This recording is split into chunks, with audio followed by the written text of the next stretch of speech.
So today's session is about budgeting, right? For your professional services team in specific, budgeting for the next year and what you want to keep in mind for as you go through that exercise.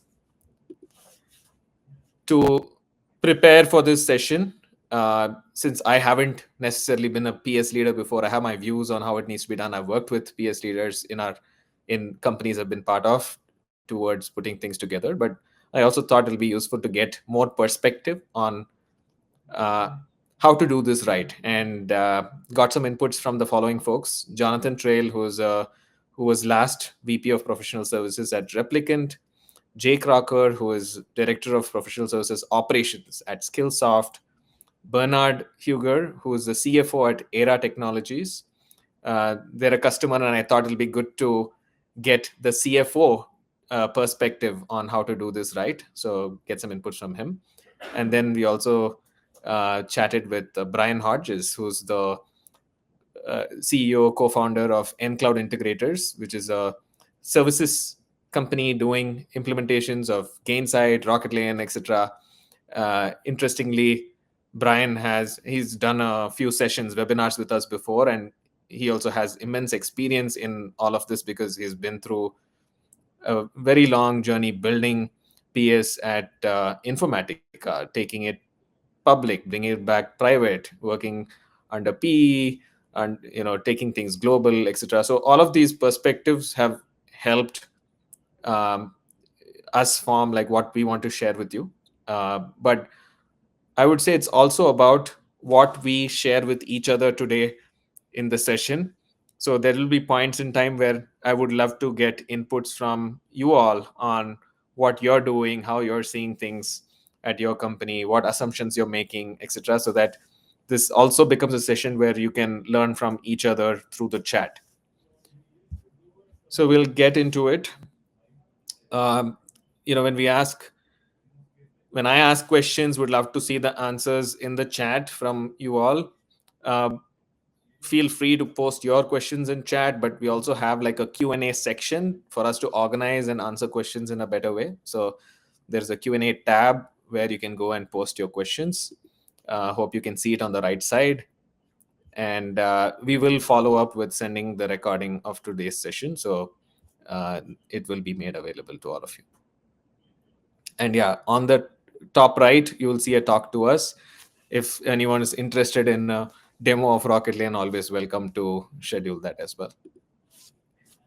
About me, I'm the founder and CEO of Rocketlane. Many of you, I recognize the names. We know each other already, but um, you know, really passionate about all things customer experience and project delivery, and look forward to meeting you all, learning together. What's Rocketlane? We are a purpose-built, modern, customer-centric professional services automation platform. Um, so yeah, I mean, lots of innovation that we brought to the table. Most recently, a brand new customer portal that I know a lot of folks are waiting for. So excited to meet with more of you and introduce ourselves in a deeper way. The most recent webinar we did was goal setting for 2025. If you missed that session, I would highly recommend watching this. We had Anna Surikio and Saud Shah join us to lead that webinar, and a lot of insights on how you would go about setting your goals for a PS organization. I think it's a very complementary session to what we are going to go through today. So would highly recommend, if you didn't attend that session, do watch the content. I have the QR code up there for you to reach that content directly, but it's also all of the content that we do is available on Rocketlane TV. So just go to tv.rocketlane.com and you should find it. All right. So yeah, we the previous webinar discussed about how we can set the vision and set the goals for the next year, but then you need the right budget to make it a reality, right? And that's what this session is about. How do you work with a cross-functional team to get your budget in line as you go into a new year? Yeah. So yeah, my favorite analogy is that I've used in many of these kinds of sessions is Stranger Things, where there is a, you know, good world and there is the upside down. So here's my perspective on what happens when you don't do budgeting. You just walk in saying, "Hey, let me wing it this year." Um, what happens, right? And the perspective over here is that when you don't do budgeting, you're living in the upside down. There's a few bunch of things that go wrong. Firstly, I think, you know, your team is going to feel very stretched if you don't have the right amount of people, or if you overhire, then there's the other problem of having to go through the pain of downsizing, etc. So you want to plan for how many resources you actually want on your team so that you have the right amount of people to deliver on the work that you want to do for the year. And it's never nice to be in a situation where you're very behind on hiring. Everyone is feeling burnt out all the time. They're missing out on doing things, which is leading to escalations from customers. It also leads to customer success who comes down the line from PS feeling that, hey, PS did not do a good job. And there is the blame game that ensues, right? You will also find that oftentimes when you haven't budgeted enough time for optimization efforts at your end, when you haven't budgeted for, "Hey, here are some new things we want to do as a PS team that's going to make us more efficient or help us innovate in what we're doing," again, you're going to be stuck doing things exactly the way you were doing it before, and you're not going to be able to show progress to the organization. You're going to miss the OKRs that you're setting for yourself. You're probably not going to meet the right margin targets or utilization targets, the KPIs that you want to hit as a team. Uh, and it's going to lead to unhappiness. Your board is probably going to be unhappy with things as well, right? So we don't want to be in that situation. Uh, Even when you need data to showcase to other teams, oftentimes when you're on the back foot dealing with customers, you're not able to find the resources, find the energy to get the right data that your organization needs to take a few steps forward. On the other hand, when you get things right, when you enter with a good plan, and here is what I need, you've secured that budget to go and do things the way you want to, you've put in the right initiatives to make impact in the organization, you'll be seen as a more strategic function. Your team will feel more successful when you're right staffed, right? Because they're able to do justice to the engagements that they're part of. At the same time, they also have time to innovate, to maybe experiment with AI. Maybe someone's working on revamping your methodology to move towards something better, and maybe you launch customers faster because of an improved methodology. You're able to do analysis, so you're making time for critical projects that you want to take on for the year. Now, what's the downside of pure poor budgeting? I think if you didn't plan this out well, you're overstaffed, understaffed, you're not taking on the right initiatives, you're not hitting your KPIs.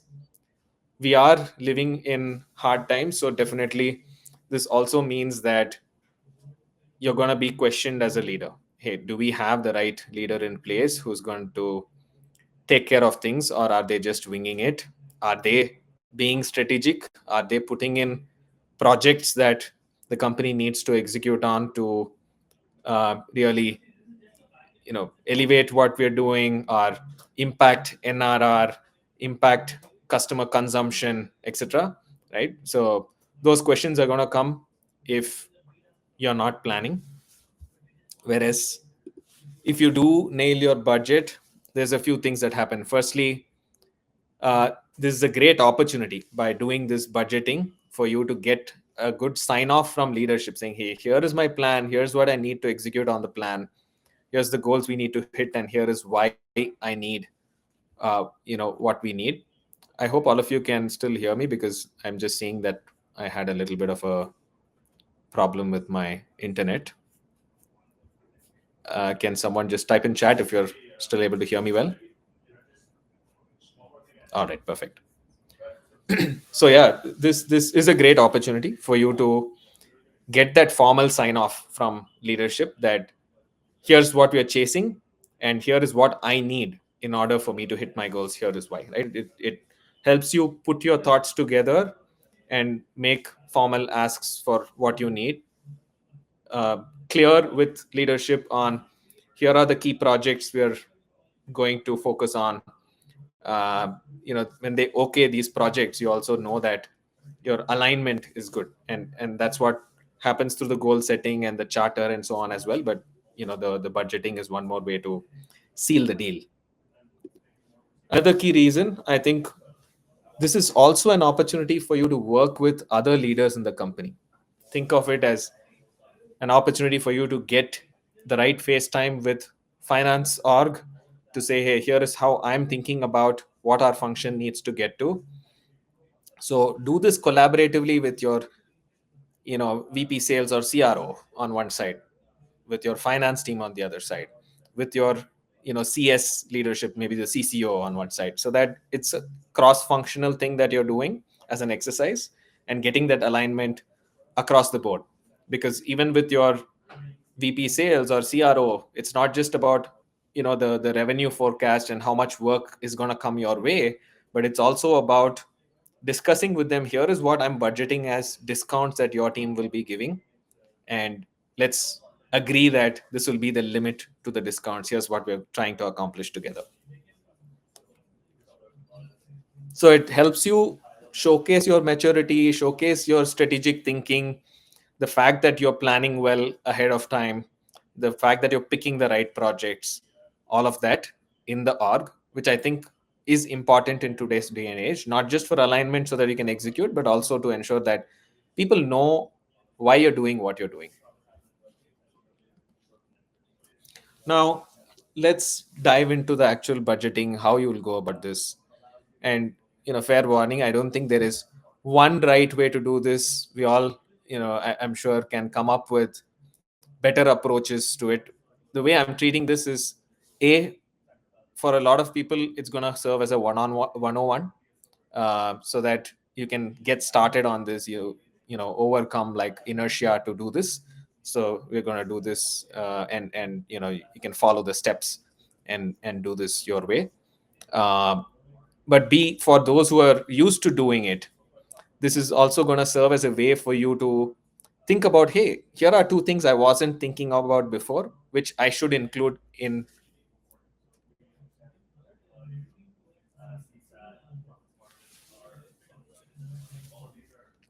Sorry, I think I had an internet problem now. But yeah, for those who have already used to doing budgeting, we hope to give you some ideas on how you can do this better. What are some key things that you may not be thinking of, which you may want to include going forward as a way of presenting your budget. Cool. So what are the pieces that we put together? Here is how we think of, how you want to organize putting together your budget for PS. Firstly, you start from forecasting the efforts and revenue that you're going to bring, right? So the idea is, there is a uh, forecast already coming from the sales team on how many customer logos they're going to add each quarter, how many customers you go into the year with. And obviously PS is both for new customers as well as existing customers who are buying more products, or want to expand their usage of your product, etc. So we start from that forecast of how much work your team is going to have this year. Obviously that work also translates to a certain revenue, because uh, either hourly rates or packages and what those packages cost, right? Then those efforts translate into what is the size of team that you need. Hey, we have so many projects that are going to come to us each quarter. Accordingly, what is the number of people we need? What are the adjustments we need to make for where people may spend their time outside of just delivering on these projects? So those adjustments also go in. Then we come to what systems we need, how do we budget for that? And then, hey, we want to upskill our team in certain ways, so what is the budget for L&D? Oftentimes it may not exist in harder years, but I think you still want to make the ask for things that are super critical for your team. And then budgeting for, I think in a year like 2025, you definitely want to budget for AI. You definitely want to budget for some special projects which are going to increase your efficiency or help you impact certain outcomes for the company, right? So pick those projects carefully. We'll share a framework for you to do that. uh, but I think this is an important element to think through. And this also means budgeting for some of your team's time and effort going towards these projects. And lastly, there's of course like a margin goal you're running with. So you look at your overall revenue forecast, you look at the margin goal, you look at how much of the margin is already, taken up by all, how much cost has already added up. And then you can create a budget for discounting, which goes to sales to say, hey, both sales and CS, when they're sending work your way, how much can they discount? What is the pool of available discounting?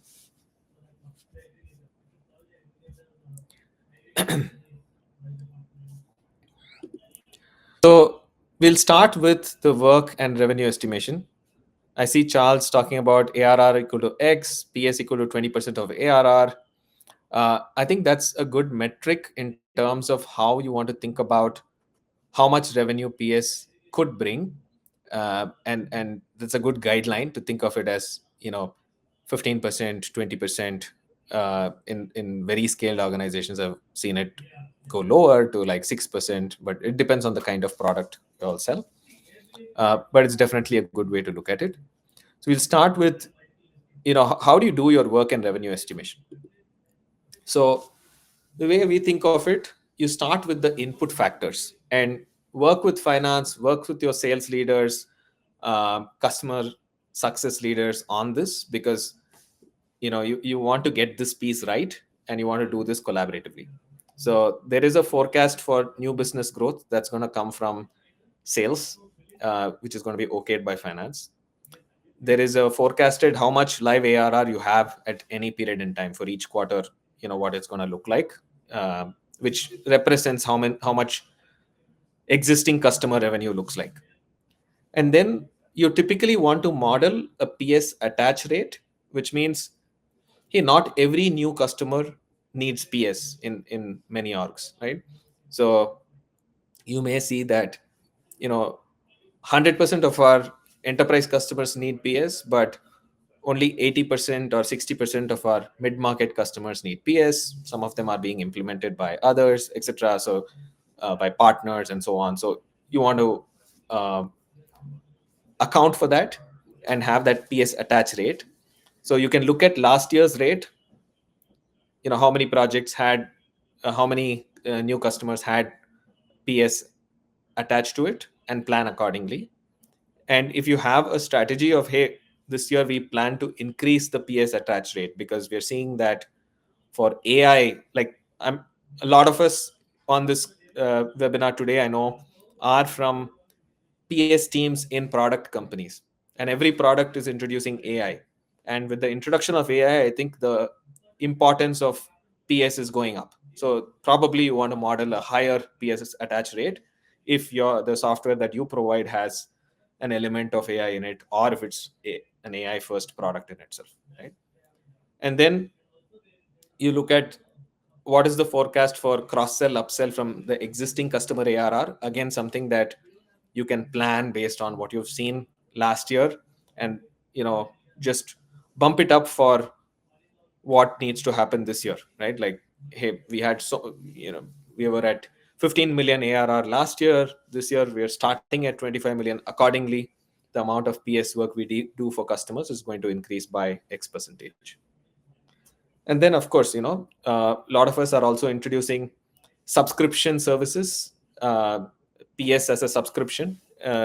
Again, I think both for AI, companies dealing with AI, as well as companies who have a more consumption focused model, it's valuable to have uh, PS attached to accounts that you expect to grow, have them continuously deliver value in some way through the work we're doing with them. So You may have started the year with X amount coming to you in subscription services, how many projects you're running, model that accordingly. Hey, do you plan to increase it in a certain way?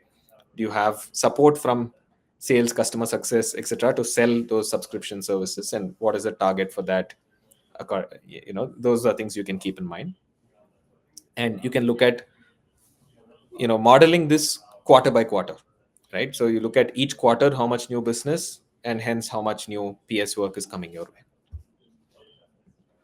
So the output you get when you deal with these input factors is, you look at it in terms of volume of work. Here is the number of projects we're going to do, and here is the dollar of PS revenue that's going to come to us each quarter. Now, the way you may want to do a gut check is, hey, last year, what was the volume of projects?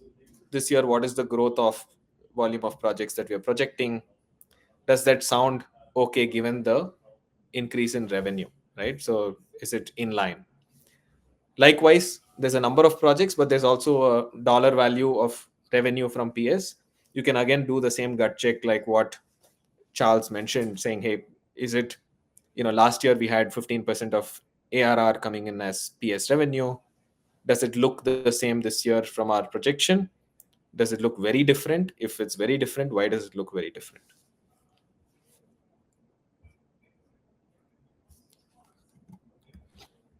So, you know, uh, we just put together a simple sheet here that you can see, which gives you an example of how this is done. So you have new customers, you have existing customers. You can model how your new customers are ramping, and ideally you want to create different segments. Hey, my enterprise customers, mid-market customers, uh, maybe for SMB there is no PS, maybe there is. So accordingly decide whether you need that segment or not, or maybe there is a strategic which is much larger, right? So create those segments, get your forecast from your customers, from your sales team for each segment, and then develop the model for the segment, saying, okay, what is my attach rate in each segment, and hence how many projects am I going to do? And you can also model things like how much effort goes into a new project, and this effort may vary for a strategic project, enterprise project, mid-market project. So have that split up, saying, here is the typical pod I'm going to work with. Each pod has an engagement manager, one implementation engineer, one QA, or one engagement manager, and three implementation managers, four QA. This pod can deliver on so many strategic projects, can deliver on so many projects from a mid-market perspective. And then you can arrive at the headcount by just doing a simple math on it, right? There are different ways to do it. You can also just go by, here's the number of hours that it's going to take for an enterprise project, and that's what we've modeled over here, where uh, the idea is to say, hey, we know how many hours a typical project takes for an engagement manager, for an analyst, for an engineer, for a QA. Accordingly, I'm going to forecast the demand for each role, right? Which is what you see under PS demand.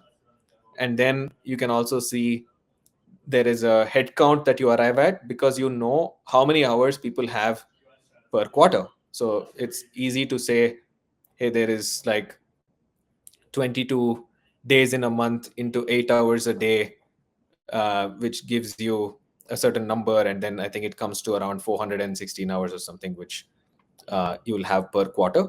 Uh, it's 2080 per year. So I think 420 hours per quarter roughly is what you will get.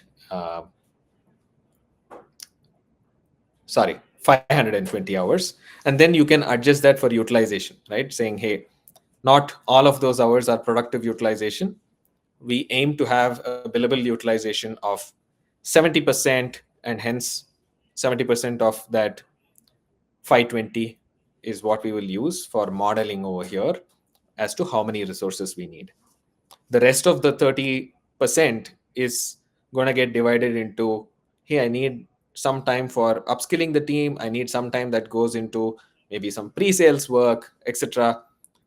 So how much, maybe the total productive hours is utilization still 80%.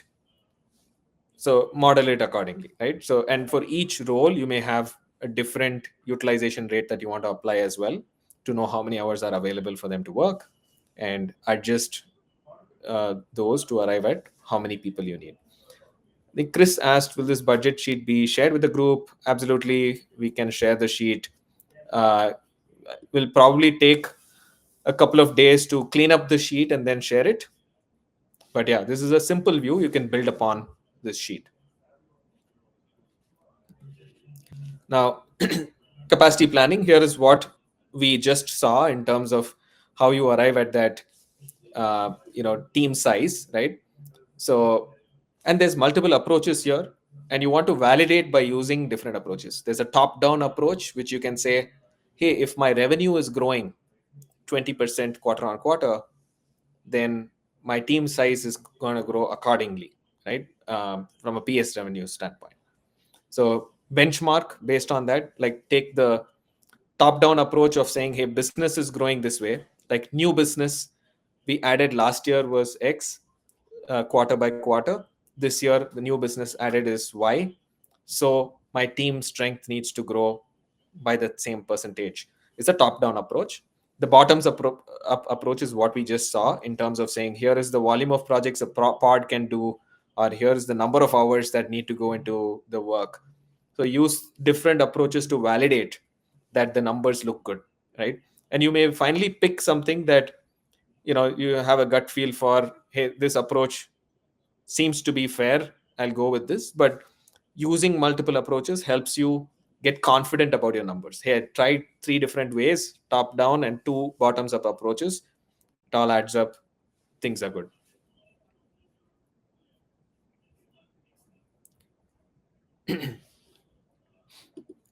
Now, what are the things you need to factor in for adjustment? I would say, you know a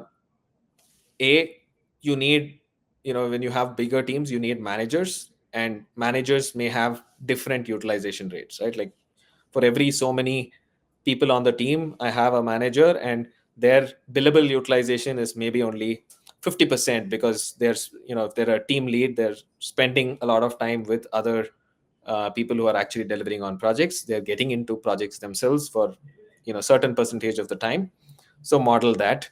Likewise for leadership, model lesser time as going into actual customer facing work. More is operational, internal strategic projects, etc. So use that. Secondly, have a clear view on how much work is being delivered by your team internally versus is there involvement of third party partners, how much work is going to be delivered by them. And if you own the P&L for that, then of course you need to factor in like the cost of partner resources being different, etc. as well. So how much work goes towards partners versus internal teams is something you want to factor in.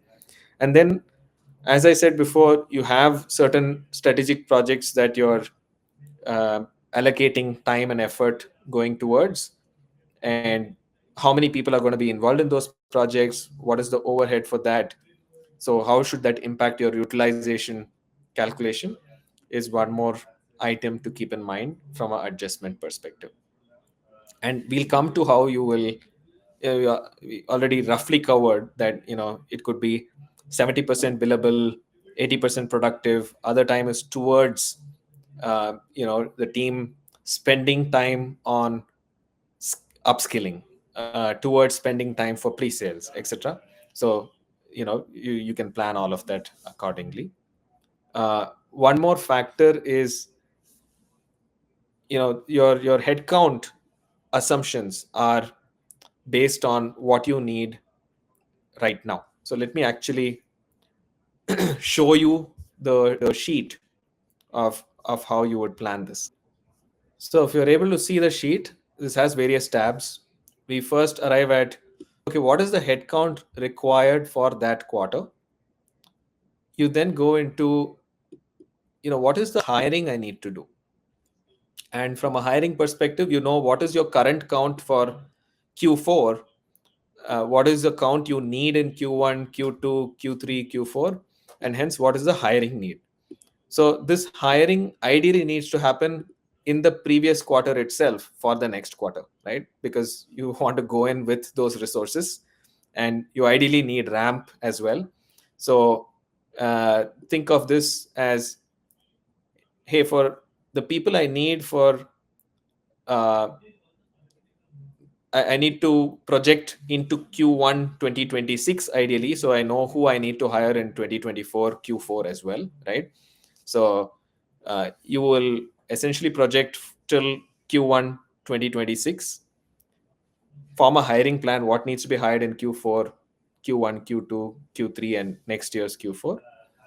And then you will use that to develop a people budget. You will say, hey, you know what, here is the headcount I'm going to have Q by Q.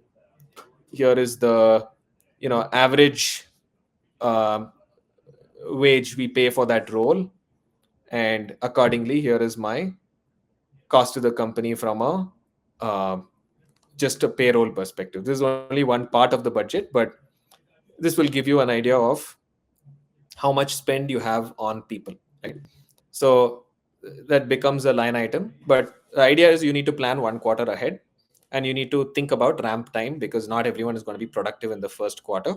So budget for 30% productivity maybe in Q1 of anyone joining, and you know uh, ramp it up to 100% from Q2, or maybe it's 70% in Q2 and 100% in Q3 of each person, right? So that'll be another factor. I think once you have the people budget figured out, the next step is, hey, what is my system or tooling budget? Now, you already have systems in place today. So, one way to look at it is, hey, bottoms up. Let me look at what is my existing tooling. What do I need to refresh from that? If I need to refresh for whatever reason, hey, there's certain areas where AI is making impact. So, we want to bring in new AI enabled tooling for something. Then there's also an implementation cost that needs to go with that. So, budget for that as well. Uh, but identify what sort of new software you need to invest in, where there is a gap today, so you can make the ask. Not everything is going to get approved, but I think if you have a PNL, if you go with a plan, if you make a case for it, and we'll also share how you want to make a case for it, I feel these are some areas where we are seeing people want to make investments. One is just AI, right? Like, hey, I want to get whatever is the company approved licenses for Claude or OpenAI, or whatever that is, so that my team start using it to get more productive. And I want to budget for that. This may be a very small budget. Then I see an increasing number of people planning to invest in meeting software, like whether it's a Gong or something else that you all use, Clary, etc. Right? So you're able to get that meeting software in as well, so that you are the amount of time spent after meetings to put together documents, to put together emails, etc., is minimized, and action items, all of that is spit out by the meeting software. uh, then customer portal, this may be something, if you're on a product like Rocket Lane already, it comes with a customer portal, so it's taken care of. But if you're in like a Salesforce world, and you need to plan for customizing like a Salesforce experience cloud to deliver a customer portal, maybe something you want to plan for. Or, hey, our PSA implementation was done 10 years ago. Now things are out of sync with where our business is. We need to re-implement existing PSA, or we need to buy a new PSA and implement it, budget for that. So all of this becomes like a bottoms up way, where you're looking at what tooling is there, how do I, how much is it going to cost. You're getting your dollars lined up for it, and you're going to measure what is the delta you need from the company to make your budget for the tool purchases that you need for the year. right? uh, the other way, like sales typically operates in this way, at least in the past, where you would say, hey, my tooling budget, I need to spend, you know, up to $3,500 per team member per year is my budget for spending on tools, and within that I will allocate in whatever way I want to.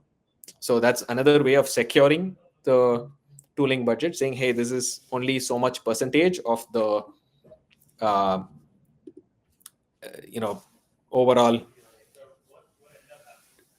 cost of a resource. And if this spending this $3,500 is going to make us much more efficient and help us get to better outcomes, then we want to do it, right?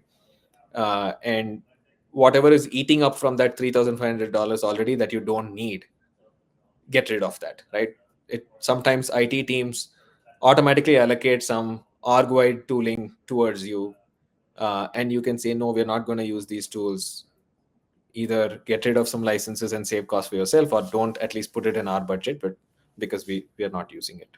So have that conversation with IT about like the budget you want and what tools you want into it.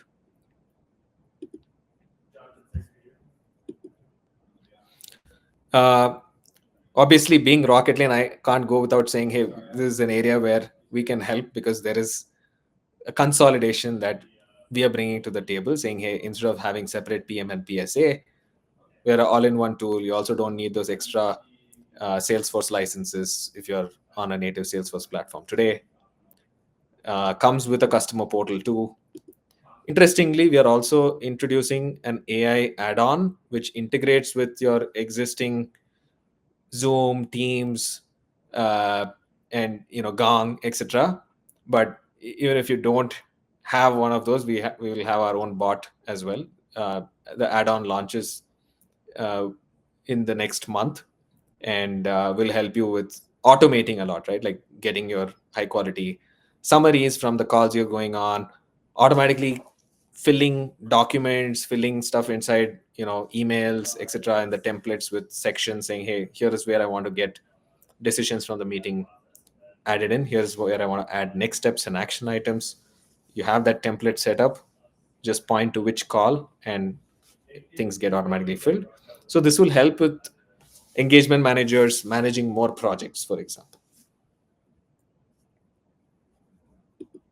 And so, how do you secure budget for these tools? You have your eyes on something and you want it, but you need to still have that conversation internally with finance, with IT, to say, hey, here is why I need the tool, and here is how it's going to create ROI for us. So, wanted to just say, hey, here are the ROI levers that you can look at.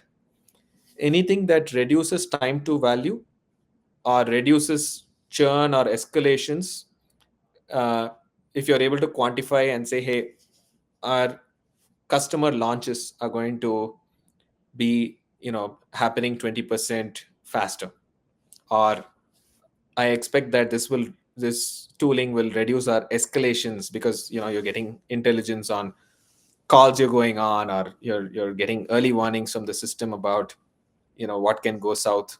We have a budget issue here, we have a schedule issue here before things go south. That's going to reduce the escalations for you. So if you're able to quantify those, that's a ROI lever. Secondly, just productivity, right? Hey, I bought this AI tool that does data transformation faster, and that's going to help me with doing migrations in 1/10 of the time we used to do. Wow, that's great, because it improves the productivity on your team, and there's a actual number of hours saved that you can showcase. So wherever you have hours saved you can showcase, that's great for you to take on as well. Or if there's some part of the work that's getting done by AI, that's great too, right? So it'll improve your margins because you're charging the customer the same, or maybe you're changing that, but accordingly your work hours going into the project have reduced. uh, then anything that makes you more, improves your partnership with the customer, which leads to faster expansion, more NRR, basically. Great lever to showcase to and talk about to finance, saying, hey, here are projects where we did X. This led to customers liking our partnership better. This led to us expanding the customer faster. So we want to do this at scale. So you may do something as an experiment for a few projects, then say, hey, here is why we want to scale this up. Of course, also there is, just reduction in time to revenue. Here we are able to activate customers faster. So, you know, customers start paying us faster, or there is a revenue leakage that we're able to prevent because we're doing things with a new system. Those are what I would think are your key ROI levers for pitching to finance about why you need extra tooling. Now, what I've seen change over the last couple of years is it's not enough to just say, I need this tool because this will help me in this way. You actually need to commit to realizing that ROI from the tool in a period of time. You need to say, if I do this in Q1, from Q3, you will start seeing this impact. And hence, I'm adjusting my planned hours per project I need from a resource lower. And so the number of people I need is going to change. So I don't need to keep adding people. I can add people at a slower rate because of this tool.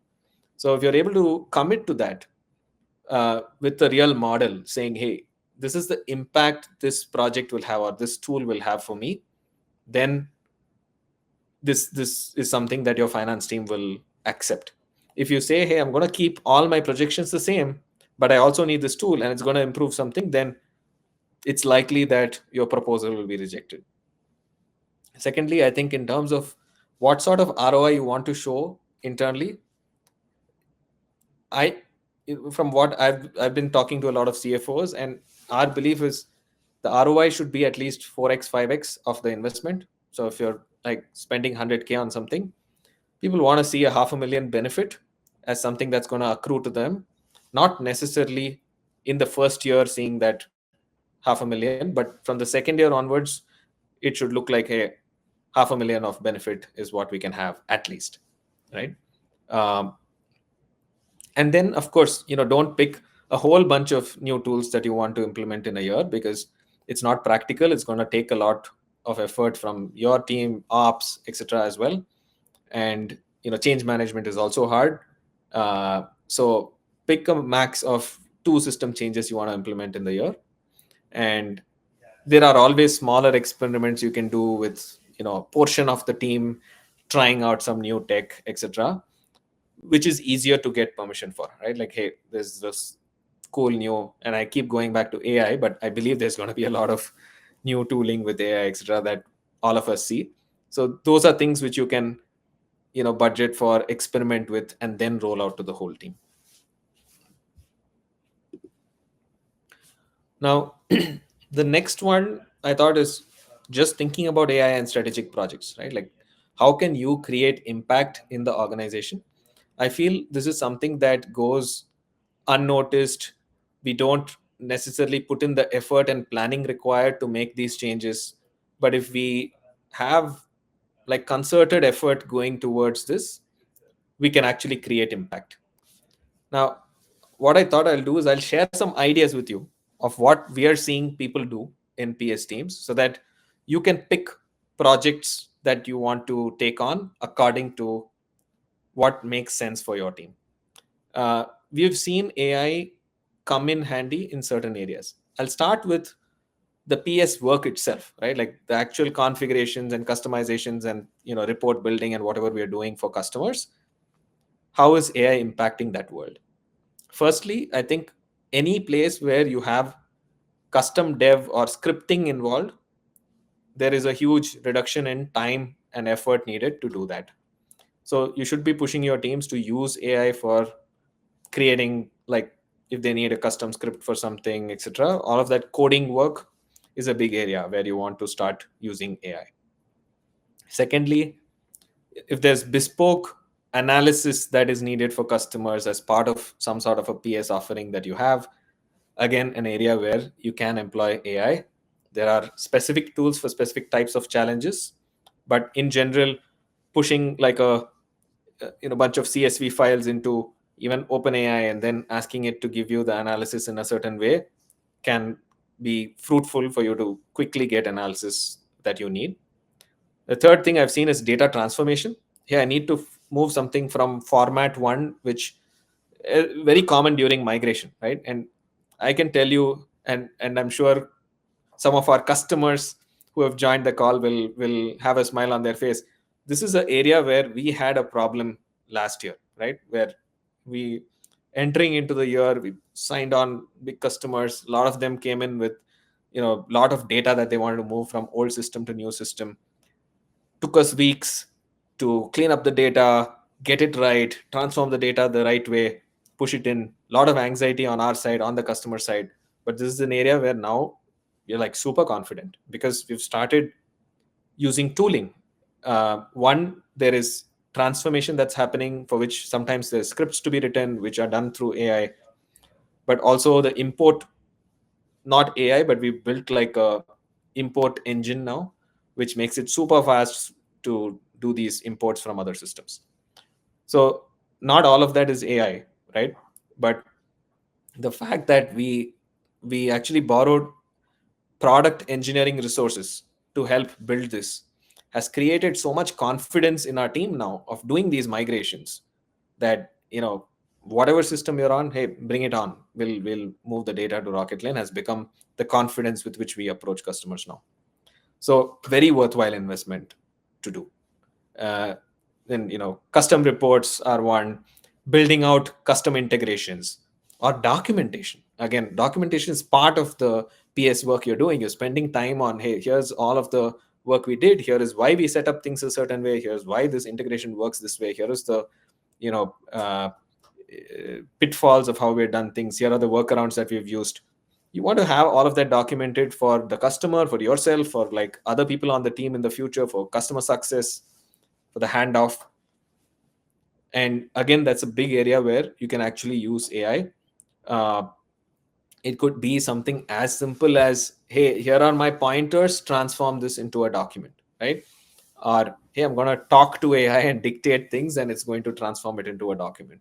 So documentation again. Or you have a custom script, ask AI to read the script and automatically document what it is, and then you can just correct it. Or you can also provide input, then point it to the script, it'll create the documentation for you. That's about the actual PS work. Now we'll come to PS operations. Over here, there's angles of like using AI for automated resource assignment. We introduced something called Resource AI last year, so that's something which is good. Second is forecasting. I think but this may follow from sales forecasting, so it could be more straightforward. May not need AI.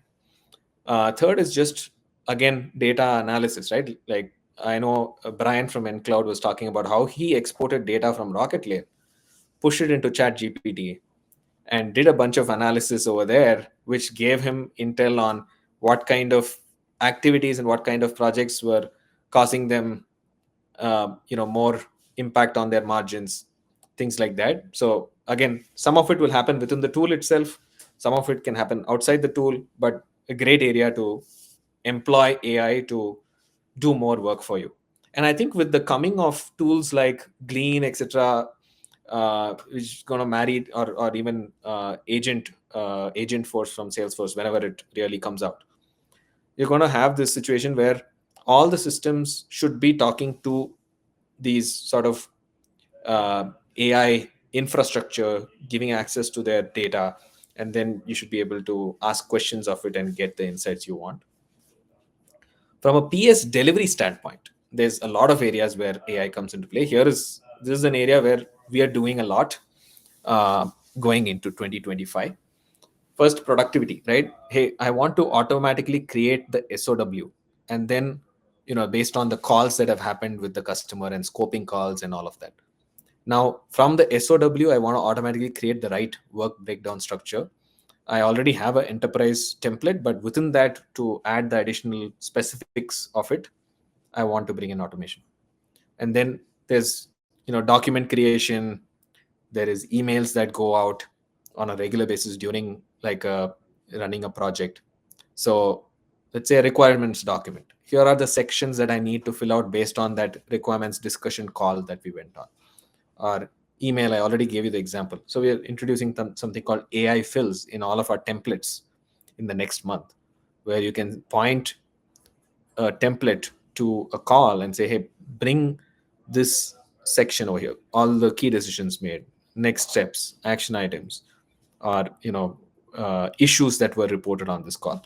All of that automatically fill in into the email in different sections based on the template. Now, another area today, Rocket Lane does this through automation, where we give you like early warning signals around, hey, you have like you're you've spent 22% of your project budget, but you're only at the solutioning stage. So take note of this, leader, right? So you can set up through our automations early warning systems for budget health, scope health, schedule health, customer sentiment health, etc. But I think going into 2025, this is going to become easier with like just turn this on with AI. You don't need to manually configure like your rules for governance. Instead, the system should start proactively doing it. Uh, Again, account intelligence. You're going on so many calls with customers. You're writing emails, exchanging emails with customers. What can we, or even chat, right? What can we learn from those about what are the risks, what are the opportunities, what are the issues at an account level across projects for that customer or at a project level? Again, uh, going to be very insightful to use AI more and more for all of this. Again, an area which we're investing into for 2025. Lastly, uh, proactive guidance for the team and showcasing compliance with your playbooks. uh, Hey, here is how we want to run our kickoff calls. Here is how we want to run a training session with the customer. You have those ways of working that you've figured out, but is everyone following it? What are the steps they're missing out on? On the kickoff call, we are failing to set up a next step. On the training call, we discussed that we want to do this quiz at the end of it to ensure people are engaged, but these three people are not holding those quizzes. So can we surface that so that teams get coached on what they're missing out on doing, as well as leaders have visibility into how much adherence there is to their playbook? So these are the areas we see AI playing important roles in PS. So think about this, think about what you want to take on for 2025 in your teams. And it's not just AI. I think there can be other strategic projects. Look at what can create impact and quantify that impact. Hey, can we reduce time to launch? Can we reduce time to value by 20%? Can we increase the efficiency for some key activity? For example, let's take conversational AI, right? There is a aspect of saying, hey, we automated one more flow in a conversational AI bot. So how much effort goes into one more flow? Or let's take any generic enterprise product. You have a bunch of integrations or you need to build custom reports. Take integrations as a unit of work. Is the effort put in for an integration reducing because of this project, or effort put in to build a custom report has come down by 1/4? So all of those will be great ways for you to understand how to create impact from a productivity perspective. And again, there is the aspect of increasing customer satisfaction. Can you quantify how much that will happen and how to go about it, right? So here are some example types of projects you want to take on. Maybe it's experiments with AI, maybe it's internal tooling that you're getting the product engineering team to build. Maybe it's like a methodology update that you want to take on as a project to say, hey, we're changing our approach, we'll be able to launch customers faster because of this project. So pick up projects like that which will have real impact. Now, the last 2 points, I think there's budgeting for upskilling your team, right? It could mean just hours spent on training for your team on your tool. Like the software that you provide is evolving, so you need to spend hours, the team needs to spend hours catching up with what's changed, what's evolved, etc. But there's also other L&D opportunities where maybe you want to attend a conference like Propel, which we had, which was great last year, right? You want to budget for that. Maybe you want to engage a external consultant to provide soft skills training to your team to upskill the team.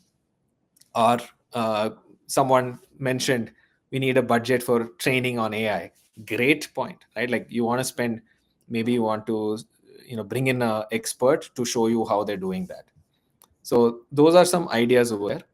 I think you could also budget for external expertise in running an audit on how your team is doing, or like bringing in someone for that methodology update. The reason I say that is it's not always possible for your team to find the time to do those updates, because we are often already behind on our hiring, and dealing with customer fires. So having someone internally drive methodology change could be hard. Instead, maybe you want to just bring on someone part-time, a consultant who's going to work on a project and make that happen within a quarter. So those are some ideas, right? And then one more item is, of course, the discounting. Once you get to add all your costs and say, hey, here is what I budgeted for systems, people, training, etc., an external consultant for something. Overall, here is what I have left, revenue minus my costs. So out of that, right now it looks like 20% is what it's coming to, but I don't need to make 20% margin, so I can say 5% is what we want to make. So the 15% rest of it goes towards discounting that the sales team can offer. So quarter by quarter, here is the budget for the sales team or customer success team to discount PS. So that's how you can align and create agreement between the teams. So overall, as a summary, I would say you're going to bring together a sheet which has your revenues, your costs, your margin, what is your planned utilization. All of those should hopefully align with your goals, make them align with your goals that you've set. And yeah, my key takeaways from today, I know we are at time. uh, Build a budget that really takes care of both people and projects. What I mean by that is, yes, you need to hit your margin, but keep in mind that there is a ratio of how many projects someone can work on to actually do justice to those projects and give a good experience to the customer. So one more way to check is how many projects is each person involved in. It's not just the utilization rate and other things, it's also like a number of projects assigned to the person should also be in balance. Secondly, allocate effort towards innovation and experiments. Make sure you're getting that done, because this can create the biggest impact for your team. Make sure the finance org and others understand that you're picking very strategic projects which can create impact.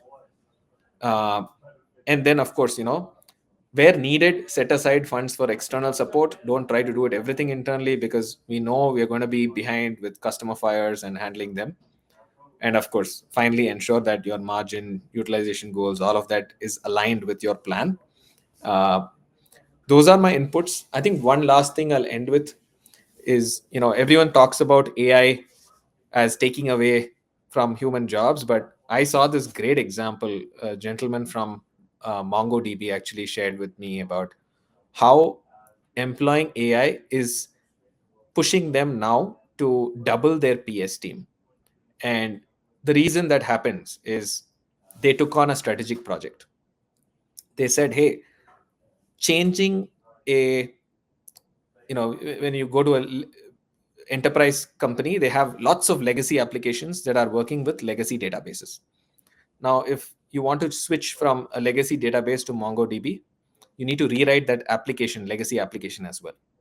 And what used to be the case was, you could go through a 2-year project to rewrite that legacy application, and that project may fail. And so there is this perception of risk around taking on any such project, which was leading to companies not even trying, right? Now, on the other hand, what's happened with them is they created this thing called the App Factory, which uses AI to modernize the legacy application. Instead of taking 2 years, if you can take those applications and rewrite them in 3 months, you're de-risking the project in a big way. So now it may still succeed or fail, but you're getting to see that in 3 months instead of 2 years. And so the appetite of enterprise to go through that transformation has really changed, right? And that means there is so much more work coming their way because more enterprises are saying, hey, I'll take that bet, let me do this. And of course, hopefully more of them are successful, but this means that it's creating so much more work for the PS team, and it's actually helping the company grow faster. So just wanted to end with that anecdote. Thank you.